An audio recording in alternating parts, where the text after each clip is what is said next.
all of you who would stay. I didn't know whether we have 20 people or 200 people. It's nice to see it close to the 200. So if we can just take a couple minutes, I think the tax cap and the 60% is a big issue for us. Recognizing that we're already at 4.5%. So hearing that, especially from community members, would be very helpful for us. So who's ready to share? I'm a parent with 2 kids in the music department. My youngest is graduating this year. There's been cuts in the music department. I don't support it. Want an increase in levy? I can't support it. I only have 1 vote, but I've voted positively in the last 22 school budgets. I don't support these cuts.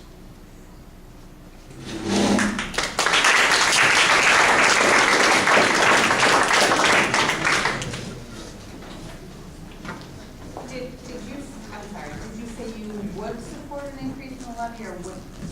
I can't support any change in the levy if money's not being spent the way I would like it to be spent. We think the music program has had a huge cut. In the past 3 years, they've gotten cut 4.4 full-time employees. If you look at how many students the music teachers impact, it's huge. In each, if you're talking classroom size, they have probably 70 to 100 students per class, not to mention lessons, not to mention the jazz ensemble meeting Monday and Wednesday at 7 a.m., not to mention the extra concerts, not to mention the evening rehearsals, the marching band practices that are after school, that are in the summer, the marching in the parade.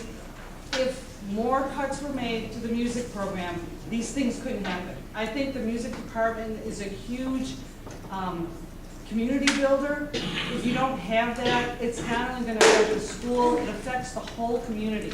You don't have the parade for the holiday. You don't have the Memorial Day parade. You don't have the concert in the park where, you know, all the veterans stand up when they play the song for the veterans.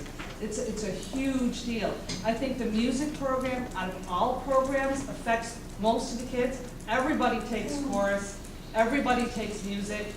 And then when they get to the specialties in middle school and the high school, that's a huge number of students. And if you look at the top 10 kids that, you know, the top 10 in the class, I would say probably, just guessing, at least 50% are music students. No, actually all of them are music. Yeah. All of them. And as someone who's actually in the music, like I'm actually in the music, like I'm in every single ensemble, so I think I would know firsthand more than anyone, like besides the teachers, they're stressed to their limit. Mr. Zogabe is teaching more classes than he's technically supposed to teach. He teaches every single thing. Like Mr. Duval and Mrs. Ricky, they are so, like, you do so much for everyone. Like, seriously, and honestly, I go to school for music. If there's more cuts and the teachers get more stressed out, it has an effect on everyone. And it has an effect on the quality, the musicality. Especially if you start cutting towards like early childhood education, towards elementary school, if you don't have that teacher influence that early on, it affects the middle school, high school. You don't see the same level of excellence. You don't. There are string teachers that are learning how to play the string instruments as they're trying to teach the little second graders. Like they're learning how to play the cello. Like that is unacceptable. That is just unacceptable. I'd like to know among our administrators who make over $100,000, who among them were there at Carnegie Hall to support the choral program? Anyone? Anyone? Can I respond? Yes, you may. As a board member, I'm a parent of 5 kids. I very much support the music program. My older daughter is getting her doctorate in choral conducting at the moment at Michigan State. I love it. I love the music program. My kids have all done music. Not my littlest one. He's not doing very well with them. I adopted him from Russia a few years ago, and I have had a hard time inculcating that music dedication to him. But at the same time, I can't say, for as wonderful as Hamburg's music program is, that the music program rules over every other program. You know, we have a wonderful science program, we have a wonderful math program, we have a wonderful special ed program. Our sports program, there are kids who come to school because they're involved in the sports teams who wouldn't come to school. You know, I hate to say it, a couple of kids who did, bunch of kids who did extremely well in Hamburg and were in those top 10s, and they were kids who did music. But those top 10 kids are no more important than my kid who's struggling with his English as a second language, or anybody else's kids who's struggling with their autism, or struggling when they're, you know, desperately coming to school because of the fact that they're on the hockey team or on the football team, and otherwise they wouldn't be here. Or coming to the art program. I had exchange students who have come here. The love of their life was our art program. They lived for it, and they said, in Europe, we never have programs like this. None of our schools ever have art programs like this. It is so phenomenal. And that's the tragedy. We're on the school board. This administration loves and believes in each and every piece of the program that we have here, but we do not have the money to support it. We have expenses that are going up and up and up a lot because of the fact that all of it has to go up because automatically the benefits go up, but the state demands that we do that. And yet the state demands that we do that, they take your tax dollar and they don't give it back. So we're stuck, and we really appreciate everybody being here because, you know, if we could write some of these football players and say, let's take us on as your sponsor school and give us part of your $50 million that you're gonna wait, you know, or some of these people down on Wall Street and say, give us a little bit of your money, and we would be able to use it. But at the moment, we're stuck with the fact that we don't have enough money. And unlike some budgets, we're not like the government's budget. We absolutely have to balance. And we have to balance, and we have to write it up, and we have to vote on it April 17th. So we don't have much time, and then we are held to it. And then we have to submit it to the town. And the town, the people who are voting to support our budget, about 70% of them do not have kids in our school district. So we've had kids, 70% of the people who come out and vote, or who are available to vote, who are citizens, are people, you know, who may be 85 years old, who are on a fixed income. They have absolutely no more money than they possibly can. You know, they aren't making it as it is, and yet we're saying to them, we're going to increase your taxes at least 4.7%, maybe 6%, something like that. So that's why we need you all to be brainstorming with us. How do we tweak it? How do we sneak by? You know, I love Norm Zode. You know, my kid idolizes him. I mean, it's love of her life in terms of the education. It's phenomenal. You know, we have so many phenomenal teachers, phenomenal aides, phenomenal, I mean, the grounds crew, the people that help keep the school together do a phenomenal job. And that's why we need everybody's help to say, how can we realistically try to pull this off? We don't want that phase 2 cut. We don't want any cuts. You know, we would love to be able to keep going and keep everything going, but we do not have the money to do it. So unless we can somehow or other save money, or unless we can somehow or other bring in money, we're going to have to be making cuts, and we don't want to make any of them.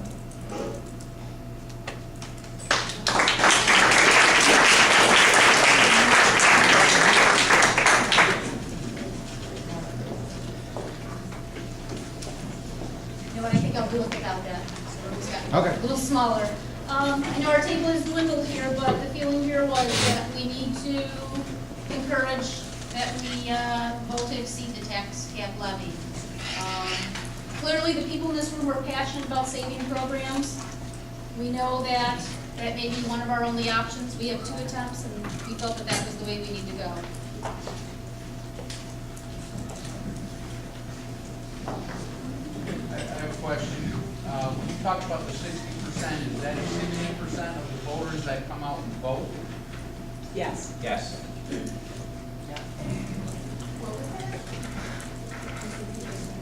We didn't hear what he said. He was talking about the 60% vote required to override the cap. That is 60% of the voters that vote on the school budget that day. My name is Suzanne Simon-Sally. I have 3 children, one that has graduated, gone the whole way through Hamburg, one who's just about to graduate, and a little guy at the elementary school. So I have a unique perspective in looking at all of this. And honestly, I would love to save every program because my kids have had a positive impact from everything from the math teachers to the music teachers to their sports teams. And they would not be the kids they are and going to the colleges they're doing with the goals that they have without that. And it was teachers from all across the board that impacted them. I can think of a special social studies teacher that my daughter thought the world of, just like my son with a math teacher, and a math teacher in a program that helped my daughter go from hating math to becoming a math teacher. So I want to see everything saved, but I also can't absorb as a family a tax increase to cover that whole deficit. Now, I think, in discussing with people here, it would go a long way to getting people to vote for an increased tax levy if all of our unions took a salary freeze. That would eliminate, basically, if my numbers are right, that would come pretty close to eliminating that level 2 cuts, which is pretty severe, and would make people feel like there's a compromise here, we're working together. As someone who's a professional who works in a school setting, I've had a tax freeze the last 2 years. And because my salary comes from tuitions from school districts, I'm likely going to have a salary freeze again this year. And my husband's healthcare costs, we continue to pay more every single year into his healthcare. So the fact is, over the last 3 years, our family salary has gone down. So if you want me to vote to approve an increased tax levy, that's a tough decision for my family. But I want to see a compromise back. I don't want to see teachers that are still getting salary increases when I can't have one and you're asking me to pay for yours. And I love so many of you here, and you know that. I have positive relationships with so many of the teachers I see sitting here. But we need to come to a compromise here. You need to help us all out.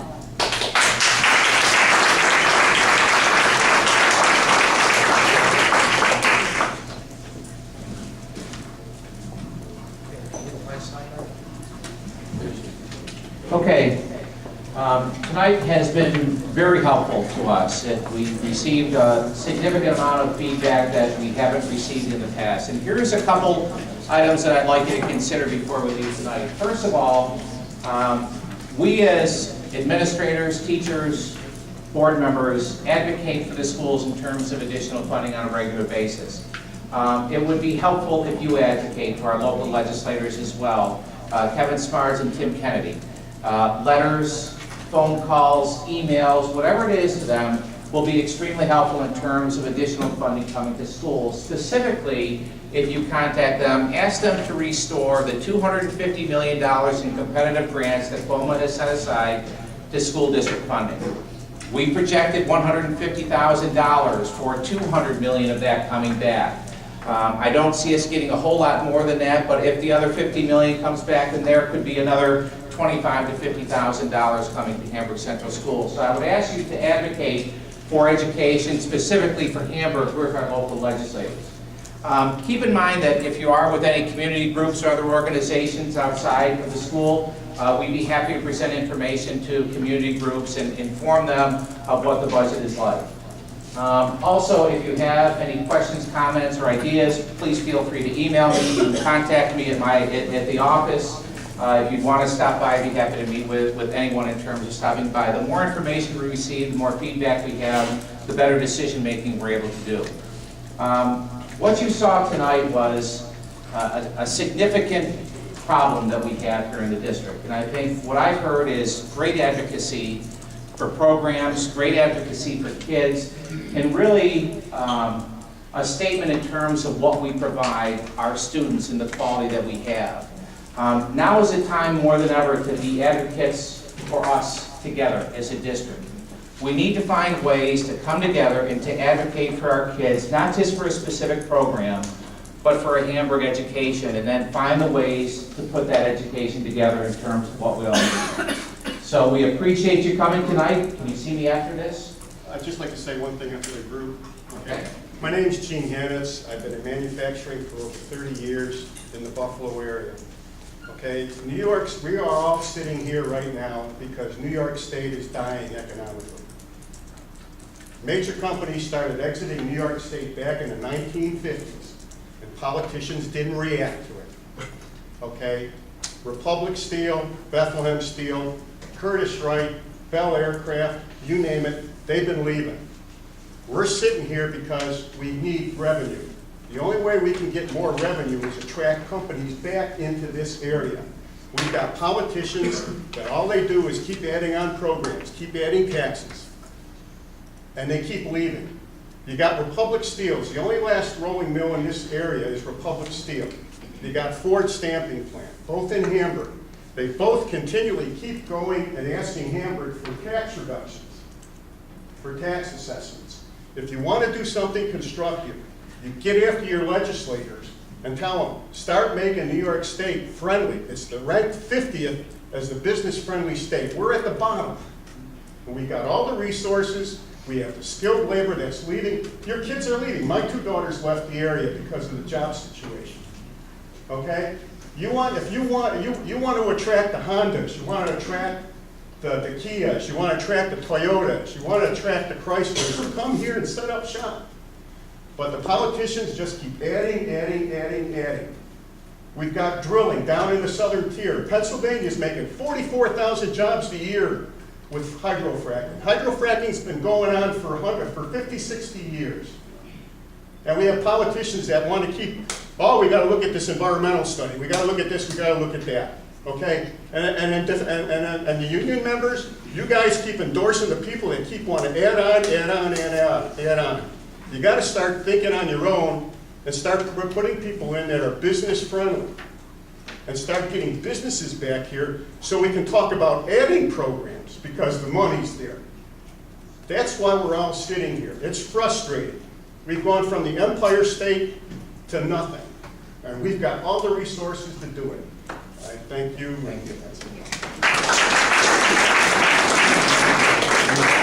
Again, thank you for coming this evening. Please think about ways, again, that we can come together as a district and support all the programs to continue our quality education. Thanks again.